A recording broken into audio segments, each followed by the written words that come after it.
স্রোতের ওপরে সার্থকের যেন দরদ একবারে উতলে পড়ছে। হ্যাঁ বন্ধুরা, ভিডিওতে লাইক দিয়ে দেখতে থাকুন। সার্থক স্রোত যখন সাথের অনুষ্ঠানের বাড়ি থেকে অবশেষে বাড়ি ফিরে আসে, ঠিক সেই মুহূর্তে সার্থক স্রোতকে ঝাপটে ধরে যখন আদর করতে থাকে, ঠিক সেই মুহূর্তে স্রোত বলতে থাকে যে এতদিন তোমার এই ভালোবাসা আদর কোথায় ছিল বলো তো?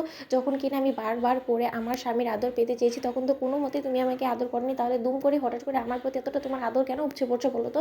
সার্থক, এসব আদরের না আধিক্যতা করা না আমার কোনো প্রয়োজন নেই, বুঝেছো? তো তুমি তোমার আদর করছো তোমার কাছে এরকম থেকে সার্থক বলতে থাকে যে বারে তুমি এরকম করে আমাকে আমার স্ত্রীর উপর অধিকার ফলানো থেকে মোটেও বঞ্চিত করতে পারো না, কারণ আর যাই হোক না কেন এতদিন বাদে যখন আমি আমার বউকে এতটা কাছে পেয়েছি তাহলে আমি সুযোগটা কেনই বা হাতছাড়া করতে যাবো? আজকে গোটা অনুষ্ঠান বাড়িতে সকলে শুধু তোমার দিকেই চোখ করছিল, সকলেই বলছিল যে তোমার যেন একদমই রঙটা ফুটে ফুটে বের হচ্ছে, আসলে হবে নাই বা কেন বলো তো? আমার ভালোবাসার রঙ চড়েছে বলে তোমার উপরে কথা।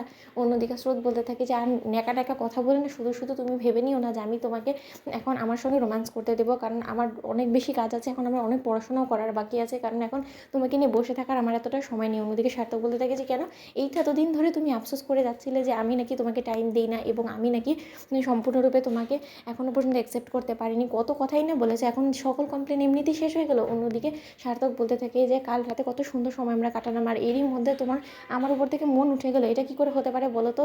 স্রোত, তুমি এরকম করে কিন্তু আমাকে নিরাশ করতে পারো না, আমি বড্ড বেশি আশা নিয়ে কিন্তু তোমার কাছে এসেছি।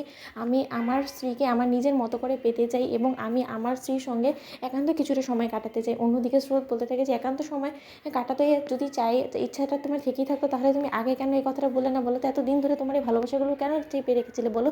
কি তোমার কি মনে হয় যে এতদিন ধরে আমার উপরে সকল রাগ সকল ক্ষোভ ঝেড়ে তুমি অবশেষে শেষ সময় এসে তুমি আমাকে বললে যে তুমি আমাকে ভালোবাসো, এখন তোমার আমার উপরে ভালোবাসাটা একবারে উপচে পড়ছে?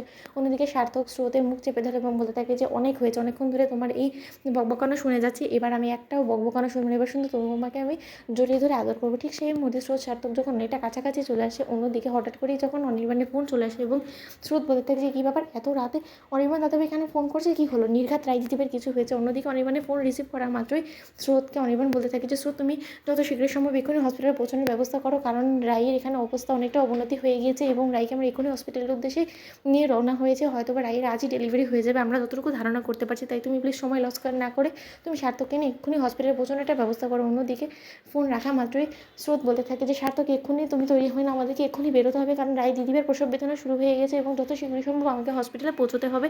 রায় দিদিবা অনেকটা যন্ত্রণায় কাতরাচ্ছে, রায় দিদিবার চিৎকারের আওয়াজও আমি পাচ্ছিলাম। অন্যদিকে সার্থক বলে থাকে যে হ্যাঁ চলো, খুব একটা বেশি দেরি করা যাবে না, কারণ ওদিকে আবার অনির্বাণ দাদাভাই একা, অনির্বাণ দাদাভাই নির্ঘাত টেনশন করবে।